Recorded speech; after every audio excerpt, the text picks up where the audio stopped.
Great.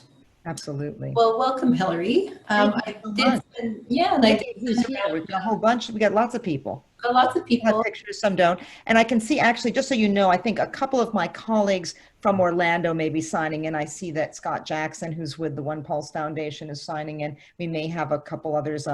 My wonderful colleague Earl Crittenden, who's the chairman of the foundation, may also sign in, just to keep me honest, keep an eye on me, make sure I don't fumble.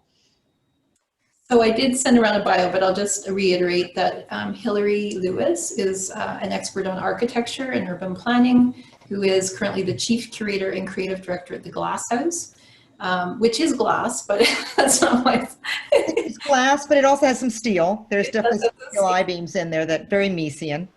And it's the site of the National Trust for Historic Preservation and the former residence of eminent architect Philip Johnson. She's also on the board of the OnePulse Foundation and is talking to us about the memorial and museum being developed on that site.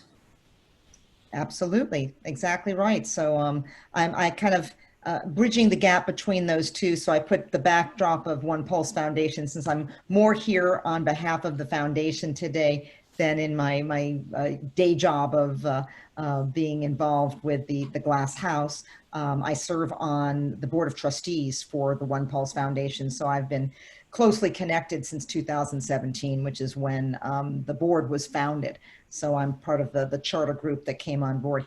Tell me, Shauna, how much time do I have? I've got all kinds of multimedia stuff to show everybody, but I wanted to make sure I didn't overdo it. I was thinking of starting with an intro. Oh, forgive me, I didn't mean to interrupt. Say it again. I would say an hour or so. Oh, perfect. You know, can go longer even. We've got lots of time. Great. Just to get to everybody kind of what we're doing. We'll give you a quick little background, of course, on the original tragedy of 2016, June 12th, 2016, when 49 individuals lost their lives, or their lives were taken by a gunman at the Pulse nightclub. And since that time, some extraordinary things have taken place in Orlando and really have resonated worldwide. And so that's where I'm kind of coming from in the process. There has been a marvelous plan to build a memorial, a museum as something distinct from the memorial itself, as well as establishing a series of programs from scholarships to also a lot of community programming, something called the OnePulse Academy, as well as other community outreach. So there's a lot going on. It's not just building one space. But Shauna, if you'll help me on this, in terms of what your students may be most interested in, do you want me to focus primarily on architecture and design, or more about the process of getting a memorial built, or all of the above? I can cover whatever you wish. All of the above. And all of the above. I think how the process of determining how to address that history, we're talking about, like Renata and Frida's work is so much about dealing with a difficult history. So the process of dialogue around, how do you negotiate that history, and how do you commemorate, right, in this context? Absolutely, and it is truly a challenge. I should also just mention, in terms of my background, it's now 14 years ago. I was the co-author of a book on the master planning process at Ground Zero. So I'm very familiar also with what happened in the wake of 9/11 and the process of rebuilding in Lower Manhattan at what had been the Twin Towers, and now, of course, is the 9/11 Museum and Memorial. So some similarities and some very stark differences there. But nonetheless, it's something I've been thinking about for a very long time. So maybe with that, if you don't mind, can I do a little multimedia? Am I allowed to share? Yes, you are allowed to share. Shareable right now? That's awesome. Should work. It worked yesterday. It worked yesterday. I have to just pull up the right thing to look at first. There we go. I've just spent the past 6 months on Zoom, so I should be more used to doing this at this point. And oops, it's still not. Your system, for some reason, doesn't let me optimize the video. Is that okay? It was okay yesterday. That's fine. Yep. Okay. There we go. Can you see that right now? Yep. I'm going to just give you a little introduction to the OnePulse Foundation and to our history, starting off with that. Can you hear that? Pulse wasn't just a nightclub. Yeah, but we see your. Come to feel welcome. We're seeing your. Were who you wanted to be. Screen, not the video. You're not seeing the video? This is Huh. Let's try that again. We're seeing the, what do you call it? Like where the folder that the files are in. Seeing the folder, but you're not seeing the video? Okay, let's do stop share. I know we tested this yesterday. Let me try one more thing before sometimes what happens is that you have to have it completely teed up, which I'm going to do right now. And I'm going to share again. It's such a learning process. I know. Zoom, right? And share computer sound. And let's see if that works. Tell me if this works. Yeah, Is that better? Pulse wasn't just a nightclub. It was a place where people could come to feel welcome. It didn't matter who you were, who you wanted to be. You felt loved. This is what Pulse is now. It was really important to me that people learned not only the story of what happened at Pulse that night, but also what you can do differently in your life to change the future, how we can become a better society, a better human race. That's why I began the foundation. We are building a national memorial museum. It's part of our country's history, and it's our responsibility to see to it that this story and that the 49 are never forgotten.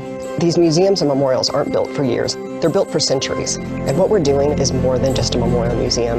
I hope that the memorial will bring people together from all walks of life, but I also hope that it can be a place of love. As a family member, I said, I hope they turn this place into a museum. The memorial is where you go to grieve, but the museum is where you go to learn. I want people to come visit so they can take what happened here and pass it on. I'm really excited about the educational opportunity of the museum and the wonderful things that the OnePulse Foundation is working on to build a stronger global community. And my hope is that when they walk out, they've learned not only what happened on June 12th, but how to be a better human, but they will be able to spread the message that we will not let hate win. They will leave equipped how to do that. The interim memorial now is built and it's amazing. The pictures that are on the barrier wall are of love and support and unity, but mostly you will see a community, a global community. This is a magical place. It's always a rainbow, or you'll see a cloud look like an angel. It's peaceful. People ask if they should come to the memorial. I always recommend it. It is so welcoming. There are so many stories. You can't help but feel the impact. I think everyone should see this. You'll be so happy that you did. Gives you a lot of energy of how to go forward. And it's a really beautiful cathartic experience. We have over 300 people a day that visit, and people are coming from around the world. We have seen bands of children pull up to learn the story of what happened on this site. And they're teaching kids that there's no difference between one another person. You always should love. We found it really important that our angels were not just a name on a wall. And that's why we developed our scholarship program. We had 49 individual scholarships, each in the name of one of our angels, designated by their family members as a way to make sure that their stories lived on forever. After visiting the memorial, we want people to feel like they're changed for the better, that they want to get involved because the goal is really to stop hate. There are just so many ways that people can engage with the foundation, volunteering at our offices, helping us with our events, even just being a guide on site. It's an easy, simple way to be part of the solution. Being a volunteer for the OnePulse Foundation, it's a life-changing experience. Come out, check it out, and get involved. Go to the OnePulse Foundation website. Right now, more than anything, funding is crucial. Donate to the OnePulse Foundation to help us build the memorial site to honor all of them, to keep the memories going forever. The story needs to be told over and over again. Everybody's human. Treat everybody equally. Love still wins, and the message is still alive and well. It's going to change your life. We will not let hate win. We will not let hate win. We will not let hate win. We will not let hate win. Nosotros no dejaremos que el odio gane. We will not let hate win. We will not let hate win. We will not let hate win. Love is love, and we will not let hate win.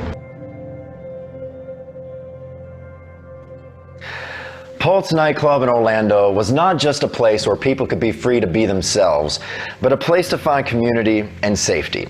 To know that the essence of Pulse was shattered by a mass shooting and terrorist attack in our country remains just as unimaginable today as it was that night, June 12, 2016. The National Pulse Memorial and Museum is intended to preserve the heart of Pulse, a place where everyone was welcomed and loved. The memorial would be designed as a place to grieve, to honor lives taken and saved, as well as serve as a place to heal and learn.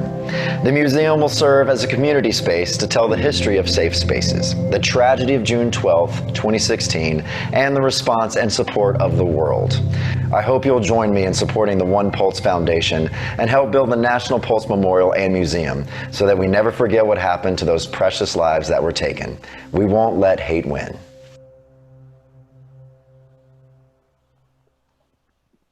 That's a good brief introduction to the tragedy and its aftermath. What you were seeing was what we call the intra-memorial. The nightclub itself was a space, I believe about 5,000 square feet, so not that large. Sits on a small property in a kind of a fairly busy commercial district, but not a downtown, just outside of downtown. It's known as SoDo, or south of downtown in Orlando.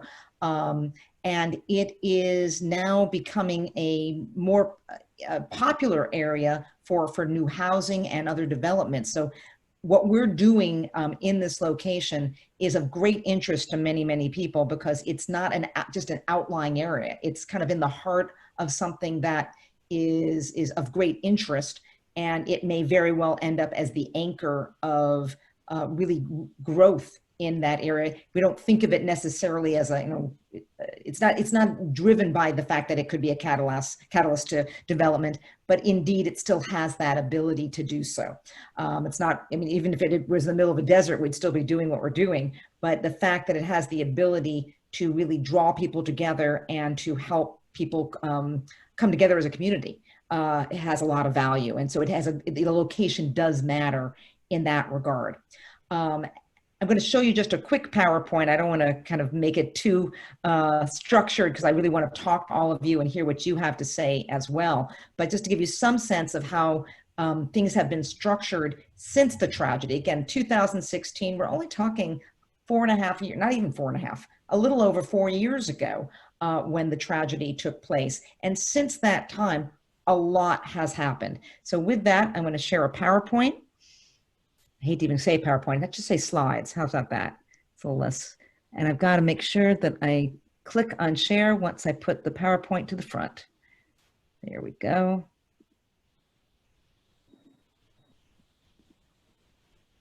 Share. Just to give you, again, a little bit of quick background. The foundation was formed just 1 year in the wake of the tragedy. So 2016 is when the shooting took place, and 49 people were lost that day. But we also had dozens of people also were injured, and many others who were there certainly witnessed things that can cause all kinds of psychic harm. This is something that affected a large community, and even those who were not there were still very much affected by it. So there was a worldwide response to this. And again, this is June 12, 2016. At the time, it was the deadliest terrorist attack by a single gunman in history, and the club had as its kind of just traditionally as its focus the LGBTQ community as well as the Latinx community, but it was a place that all were welcome. So not everyone who was a victim was part of those specific communities, but it certainly was a place that was friendly to all, with a special emphasis on the LGBTQ community. So it was very much a safe space. So it's particularly horrific to think of it as a location that was targeted for this type of extreme violence. And it was the single most terrorist attack beyond 9/11 at that time, and the largest gun shooting at that time, until it was superseded by the horrible events in Las Vegas.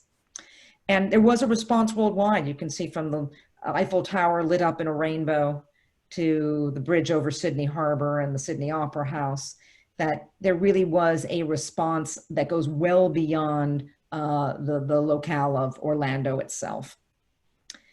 And people really came together. It was a very special time, unfortunately brought about by a horrific tragedy. And it's now, you probably heard in the video many times that the motto that we use is "We will not let hate win." And so that really drives everything that the foundation is doing. And the question is, what do you do once you have a tragedy? But I think many other places have gone through this. And in fact, the leadership of the foundation has spent a great amount of time visiting with, let's say, the folks who put together the 9/11 Museum, the families at Sandy Hook who are looking to build a memorial, Shanksville, Pennsylvania, where the Flight 93 Memorial is located, Oklahoma City, where the Oklahoma City Memorial is. So there sadly have been many instances of a need for such memorials. In some cases it's gun violence, in some cases it was terrorism, but in any case, a place that needs to be memorialized, a place for people to be to gather, to remember those who are no longer with us. But also it's very much part of our ethos is that it's a place to learn. It's a place to be inspired. It's a place to think about what could be better in the future, since we've gone through such a difficult time in our past. And I'm just going to move something around so I can read my slide a little bit better. But it was very much a place that was open to all. And again, we often use the number 49 because, again, it's the 49 angels, of course, refers to the 49 individuals whose lives were taken on June 12th, 2016. And there really is a vision of making the place a sanctuary, and also celebrating the lives that were cut short on that day, and also figuring a way to have a proper legacy, not just by creating a place, but by creating action, creating things that could benefit the community. And that's one of the reasons that one of our efforts includes the creation of scholarships, 49 scholarships in the name of each one of the angels. This is just a listing of our board. I have the great honor of serving on that, but it includes people from not only the Orlando area, but really nationwide. So it's important that there is a lot of interest in this and trying to do the right thing, not just from the local community. This is it requires much greater outreach. And we have found through our media efforts that it is extraordinary to us that really there's worldwide interest. I mean, we literally have seen responses in excess of 1 billion hits online for information that we have put forward in the past. And of course, the mission, anyone who runs a not-for-profit will be familiar with mission and vision statements, but our mission is to create and support a memorial that opens hearts, a museum that opens minds, educational programs that open eyes, and legacy scholarships that open doors. And so really there are those 4 elements, the idea of a memorial for people to gather and to have that emotional connection, museum for learning and inspiration, educational programs that go beyond that with greater education and community outreach, and then of course the legacy scholarships. And then the question is, how do you do that? I mean, it's a great idea to want to do something like this, but it's a great question. How do you put that together? It's not a simple thing to do. And to create these different elements is something that not only requires money, it requires a structure. It requires leadership. We are very fortunate at the foundation that the owner of the nightclub, Barbara Poma, is also the founder of the foundation, and she is very much our CEO of the institution, and has taken an extraordinary leadership role. She went from being a businesswoman with a series of business interests, including running the Pulse nightclub, to now becoming truly an international figure, speaking out on how to fight hate and also how to build something for the greater community. And so with her vision, we really have been able to do quite a lot since the tragedy of 2016. And as I mentioned just briefly, there was a lot of research that went into before we even decided to think about what could be designed on the space. So there was a lot of research and a lot of outreach. Here, of course, an image of the memorial at 9/11. I don't know if some of you have been down there yet. So funny, for where I am right now, it would be up, but from where you are, it would be down. But in New York, these extraordinary pools that take the place of where the Twin Towers originally stood, the original towers of the World Trade Center. And it's a very powerful, powerful space, very simple, but extremely grand in terms of scale. And it's an awe-inspiring environment. Oklahoma City, of course, the terrible Oklahoma City bombing that took place at the Murrah building,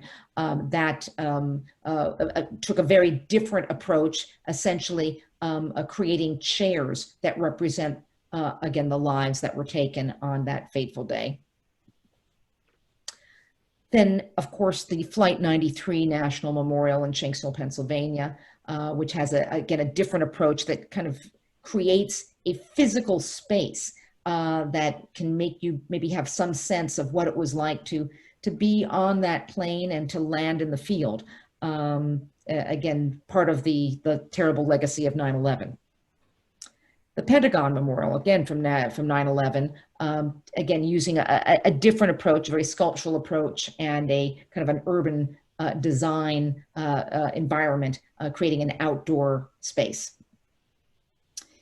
This gives you some idea. And we also have visited places like Memphis, the Civil Rights Museum, and a variety of other locations, because we really wanted to get a sense not only of what has been created physically, but also a sense of how these institutions have been built. Again, this was not a situation where a municipality was doing it on its own. You know, sometimes you'd say, well, the city of New York perhaps has built things before, maybe they would know what to do, or the city of Orlando. But this was on private land with a private landowner who was determined not to let others determine this, but to make sure that a world-class design would be selected and executed, and also creating an appropriate foundation and set of programming that could execute on that vision. Because it is an interesting question. If you create something physical, do you also have to have an institution with it? And I think in our situation, we determined that most certainly that was the case. In order to establish some of these ideas, there was a community survey, over 2,000 responses to that. What was fascinating about that, given the horror of what had taken place, was that so many positive words came out of that. And you see these 3 guidepost words that we use frequently, but they came out of these surveys from the community: love, hope, courage, unity, strength, and acceptance, which I think is a powerful testament to the way in which the community wants, I don't want to say move on, it's not quite the right thing, but to move in a more positive direction from something so horrific. And I mentioned just briefly that the interim memorial took place. So again, only 2 years, just shy of 2 years from the actual event of June 2016, we opened the interim memorial. It was felt that people needed a place to gather, since it would take quite a few years to build the memorial, to build the museum, that we would put something together that would at least give a gathering point. What you see here, if you can see my cursor, that's the original building. There's a major street that's just on this side. Just over here, there's if I'm positioned right, I think that's Dunkin' Donuts over there. God bless them, because they've got a bathroom and you can get a coffee there. And this environment basically has an undulating wall around it, and it's covered with pictures, not of the tragedy, but of the positive response to the tragedy. So the rallies that took place, the memorials, the various vigils that took place. So positive imagery that was put together. So there's a whole series of images, and it is fairly resilient. It's out in the rain, it's out in hurricanes. Florida has the type of environment where it's hot and humid all the time. Also here you can see at the base of this sign, which was an iconic sign for the nightclub, at the base are a series of panels that you can write on. And so it gives people the ability, if they want to leave a statement, that they can do this. This doesn't remain forever. This does get cleaned off on occasion, and so it constantly is renewed, but it allows some participatory activity for our visitors. Now, it looks like it's fairly simple. As it was mentioned in the video, approximately 300 people a day had been coming to the location, which is quite a lot when you think about it. I mean, it's a significant number of visitors when you didn't have that much to see and or programming, but people want to bear witness. And so it indicated to us that we would have the ability, once we build the more the more elaborate memorial, the permanent memorial, as well as the museum, that we could expect to see perhaps 1 million visitors a year, if not more. Orlando gets a lot of visitors until the pandemic. Obviously, we're living in a slightly different world right now. So on average, in 2018, 75 million visitors to Central Florida. If I'm not mistaken, I believe that may be the #1 city for visitation. It is larger than New York City, which is extraordinary. I'm a New Yorker by birth, so I was sort of shocked by that. New York was only in the 60 million range. Of course, all of that is highly reduced right now. But that gives you some sense of how we also had to accommodate large numbers, that if you just build something that would make sense to have 50 people or 100 people, it would be utterly inadequate. So that was something that we had to think about.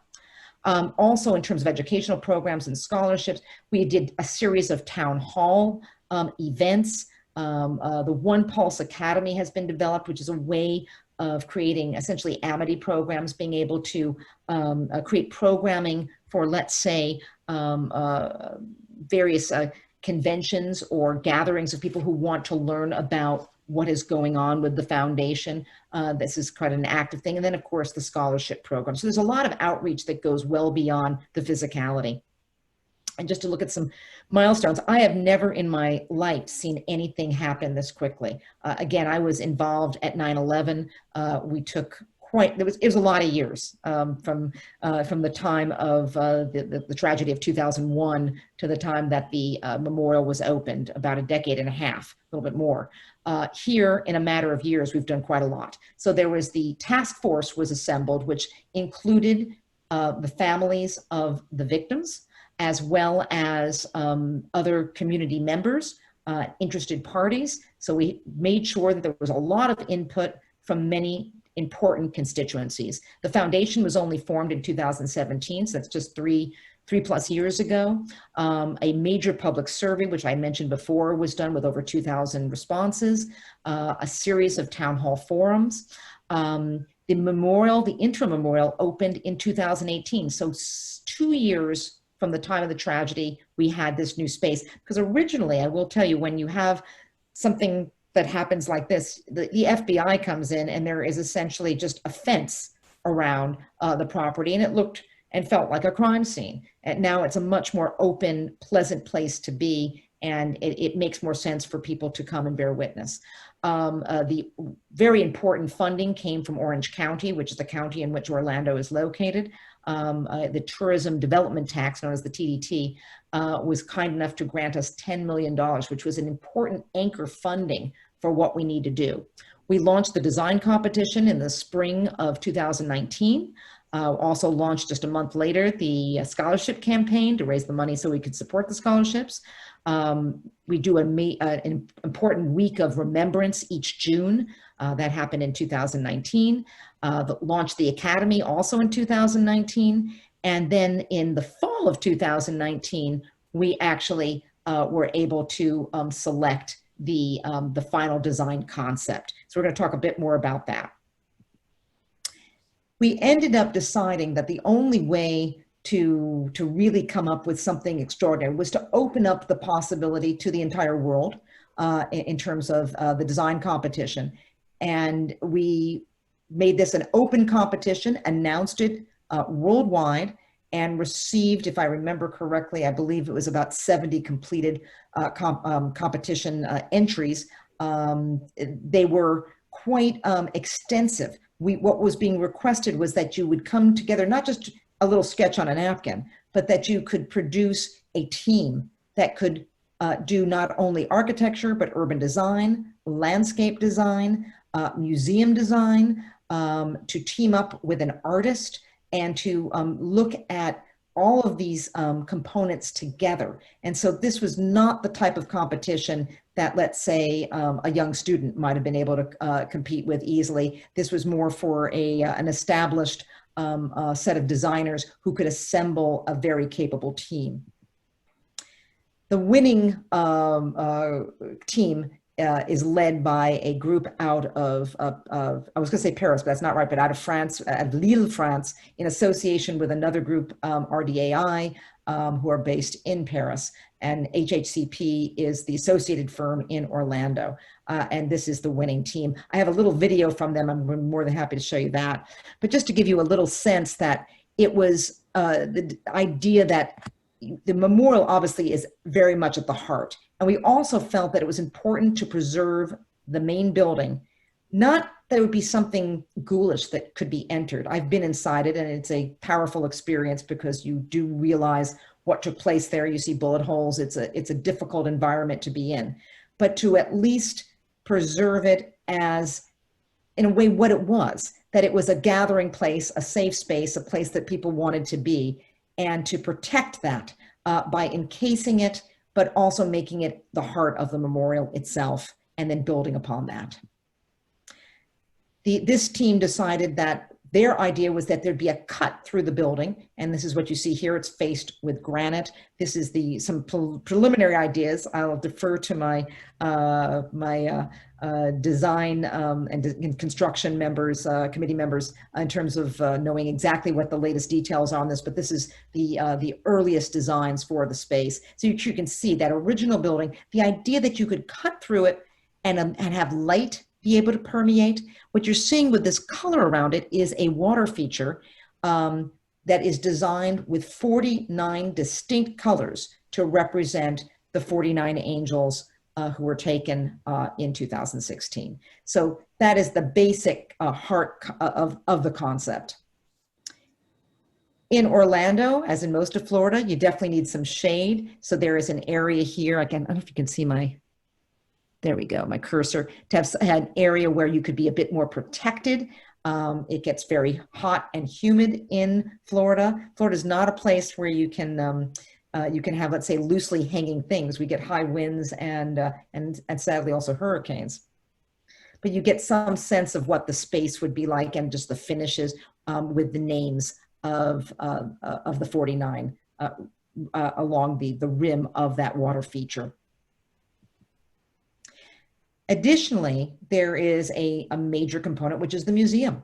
And this design is, the idea behind it was to reflect the idea of a calla lily, something that would grow and be beautiful coming from the ground. Now, this is not located just adjacent. We couldn't acquire property that was large enough exactly next to the memorial, but instead it is maybe about a third of the mile down a roadway just from the memorial. So it's walkable, but we'd also would provide shuttle service.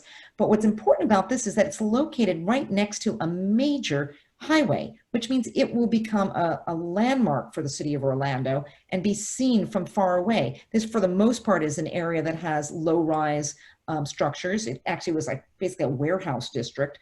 And so this really will be the anchor of really a whole redevelopment program for this region in Orlando. You can see some very creative lighting. That's the symbol for Pulse.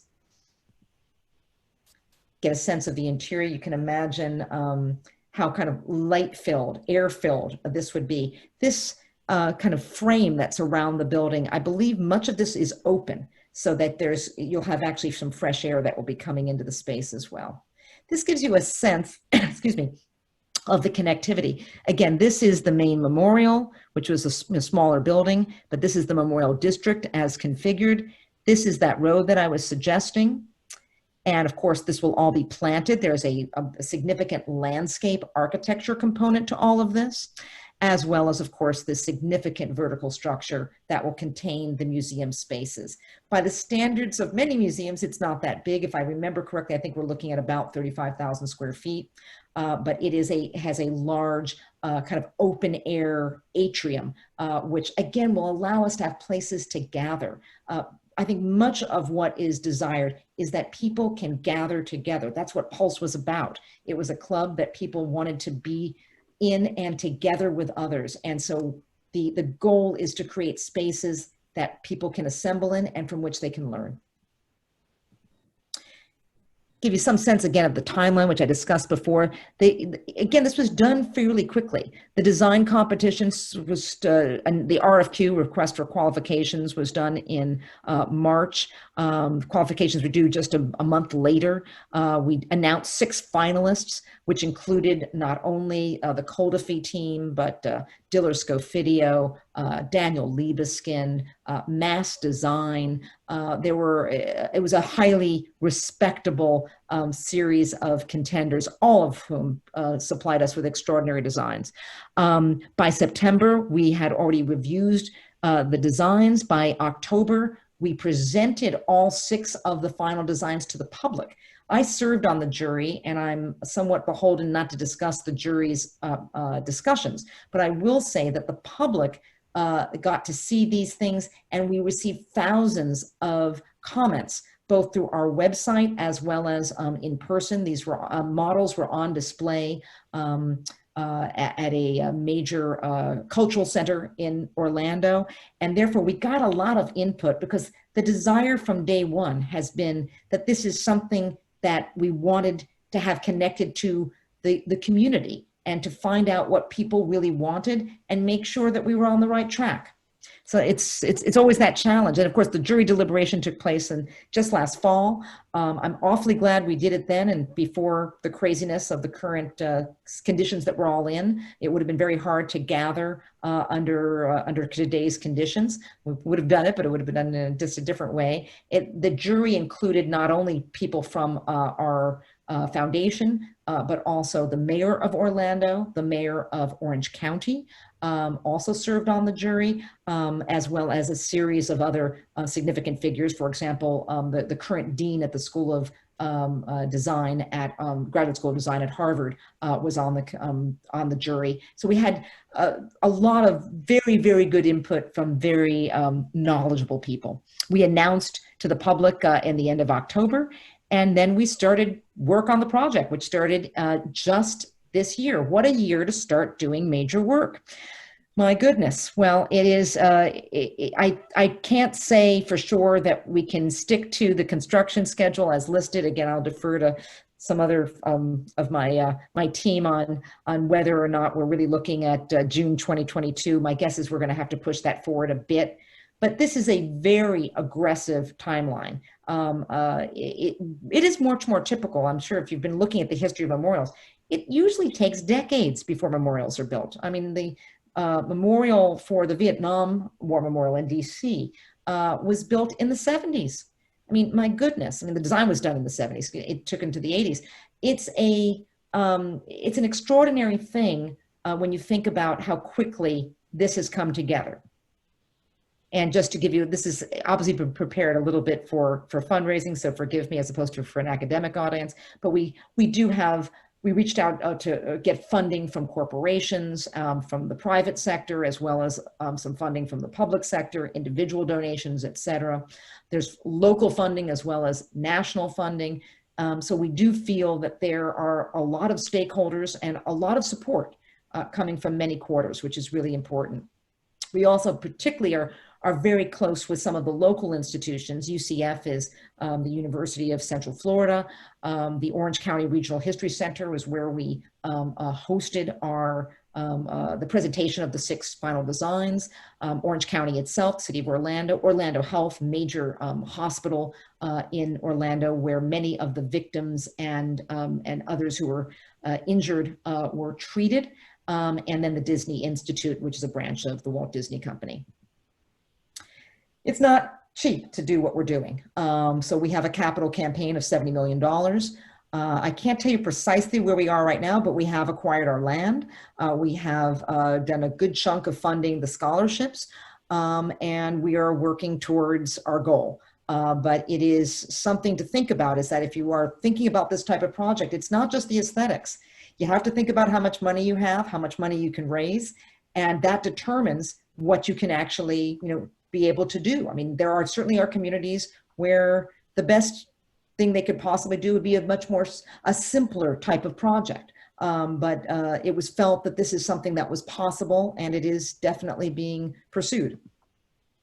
And again, this is designed obviously for a pitch in terms of talking about if you'd like to donate, but that you don't have to worry about. But for those of you who are interested in coming to see us in Orlando, obviously at a time when travel is a little easier, I certainly encourage you to come see the current interim memorial.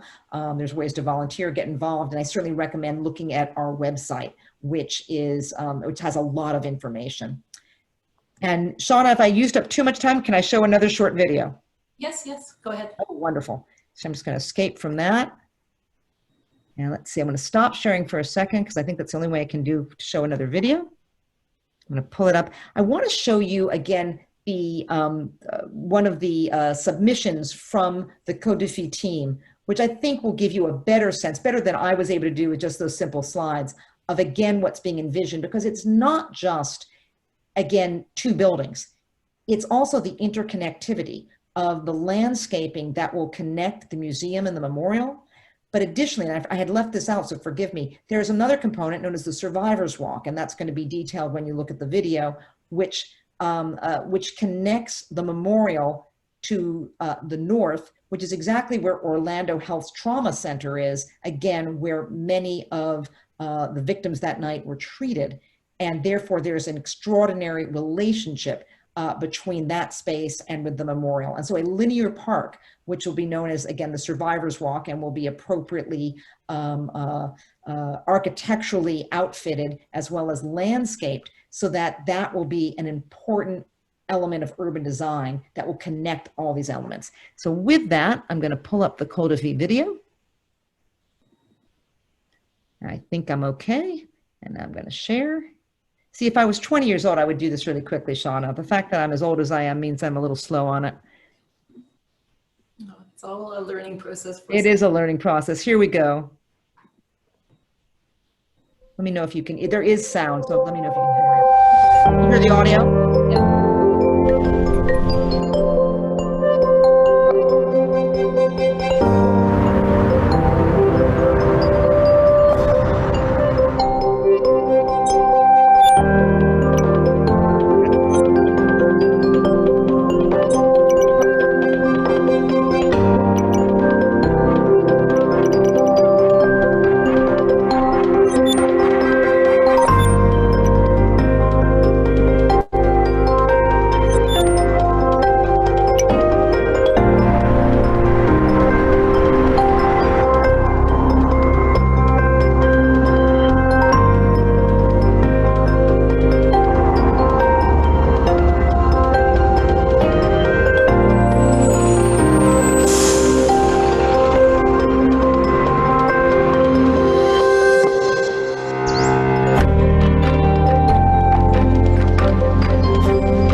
Okay.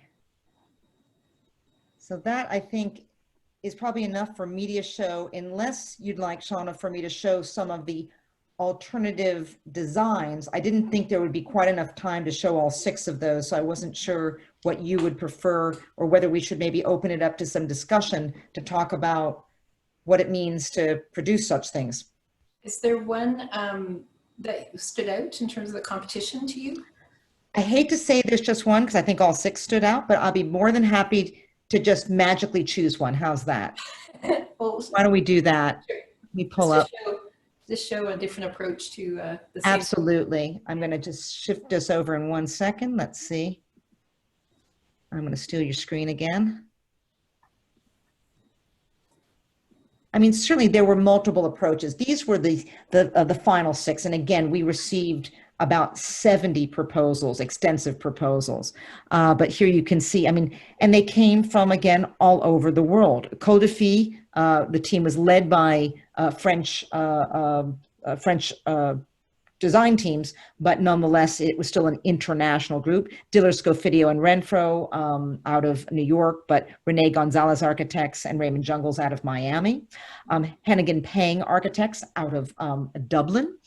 Mass Design Group, some of you may know that name. Mass Design did the extraordinary memorial in Memphis.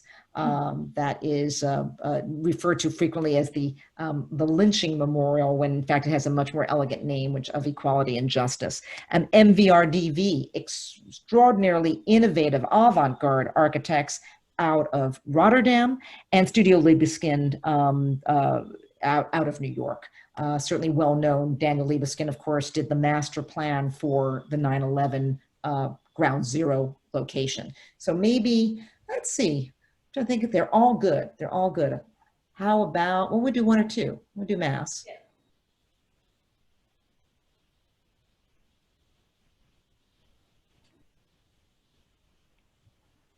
Let me know if this is working.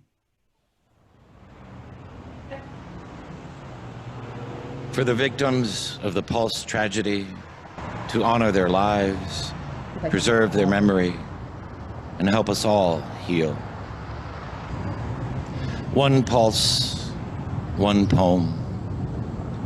Here, sit at my kitchen table. We need to write this together.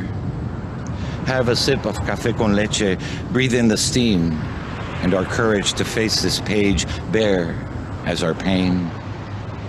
Curl your fingers around mine, curled around my pen. Hold it like a talisman in our hands, shaking, eyes swollen. But let's not begin with tears, or the flashing lights, the sirens, nor the faint voice over the cell phone when you heard, "I love you," for the last time. No, let's ease our way into this. Let our first lines praise the plenitude of morning, the sun exhaling light into the clouds. Let's imagine songbirds flocked at my window, hear them chirping a blessing in Spanish, bendición, bendición, bendición.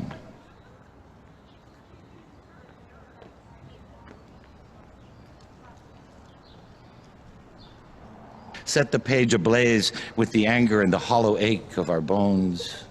Anger for the new hate, same as the old kind of hate, for the wrong skin color, for the accent in a voice, for the love of those we're not supposed to love. Anger for the voice of politics armed with lies, fear that holds democracy at gunpoint. But let's not end here.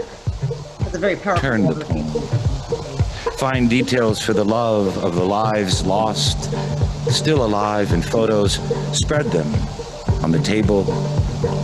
Give us their wish-filled eyes glowing over birthday cakes, their unfinished sandcastles, their training wheels, Mickey Mouse ears and tiaras. Show their blemished yearbook faces, silver teeth smiles and stiff prom poses, their tasseled caps and gowns, their first true loves, and then share their last selfies. Let's place each memory like a star, the light of their past reaching us now and always, reminding us to keep writing until we never need to write a poem like this again. A very poetic statement, to say the least. Should we do another one? Yeah, maybe do Libeskind if. I'd be happy to. Let's see, let me just pull it up. I think we'll talk about him at another point in the class. So what was interesting, and just before I turn it on, just Can you still see it? Because I wasn't, you can still see that you see a video right here? Yeah. Okay, I was just going to say that it's fascinating how in some cases the designs, let's say, were a bit more somber, some were a bit more uplifting, some were more literal, and we got different reactions in different ways. I think I may have neglected to mention that the jury itself also had survivors as well as family members of victims. So we certainly, again, we're looking at this from many different angles. So let me just play this. Can you, I can't tell if it's showing up full screen, but let's see do my best here. Architecture which is emotional, which can connect with the human heart, with the human soul, has a healing power. The assault on Pulse was an assault against community, against the very idea of love. On full volume. There is a perpetual and inspiring light that allows us to see the world as something luminous and not as something dark. We wanted to create a gateway to the new Pulse district, which is an open human figure, which is not just a sculpture, but also a museum which welcomes visitors to extend the understanding of what Pulse nightclub was about. The memorial, which it's about the human heart. The topography of the site is a heart that traverses the memorial with its colorful frames, one for each day of the year. Our team has approached this project to commemorate the lives of the 49 angels, but at the same time celebrate the diversity, inclusiveness, unity, love, and hope that the OnePulse Foundation stands for. Along the gates, you will actually have the birthdays of each one of the victims celebrated. The visitors enters the darkness of the Pulse nightclub where it is interrupted by a void. I want to give glimpses of what happened and where it happened, transforming that experience through a work of art, which is Jenny Holzer's projected quotes of what people said, and across that, the walk itself back to the downtown of Orlando is the walk of the survivors, the hospital. To create the Greater Pulse District on West Cayley, we've linked the highway, the museum, the memorial to Orange Avenue by adding a line of tall palm trees in the center median. When I came to the site of where the museum was to be, I saw an amazing figure of hope. A figure that really stands tall and proud, a figure that can be seen from great distances. The first part of the museum takes us through why the Pulse was important. It brings in people's own narratives and their own stories about what was important to them, people who went there. The second part of the museum is about becoming ourselves, about finding our own being in our own communities. The third part of the museum is about becoming active in social causes. This museum is like a crystalline structure through which light shines. When light shines through a crystal, you see the rainbow, the colors, the fullness, that the white light breaks into diversity.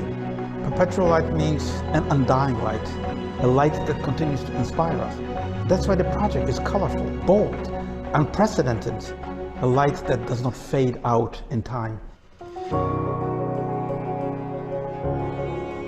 Shauna, you tell me, do you have time for one more? Sure. Yep. Difficult decisions though, hey? Like they were not easy decisions. I apologize. For some reason, I know that on my computer, I'm hearing very low volume. I hope you guys can hear what was being said. Yes. What do you think? Diller Scofidio, MVRDV, Hennigan Pang? Diller Scofidio. I had a feeling you were going to say that.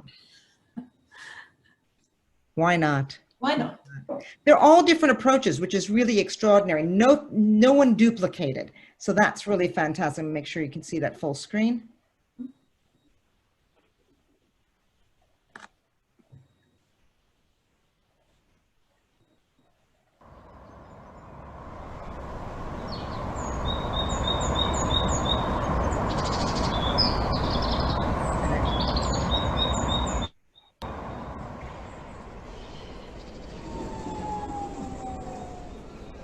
That's a trolley that they designed to connect from the memorial and vice versa.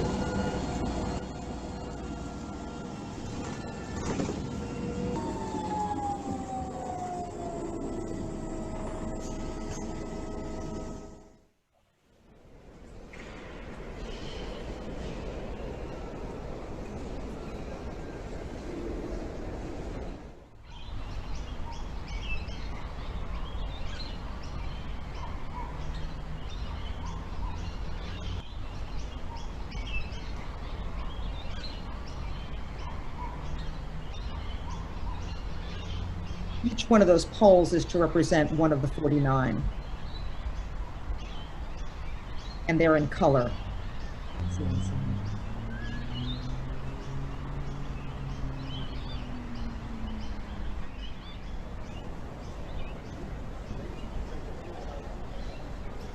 The artist Teresita Fernandez was part of this team.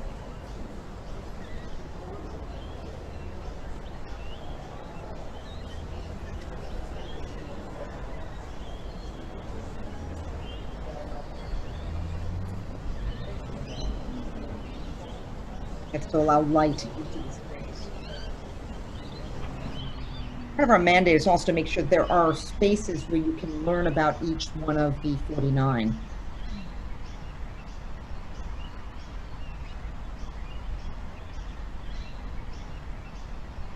Again, it's Florida. It's very much about the outdoors.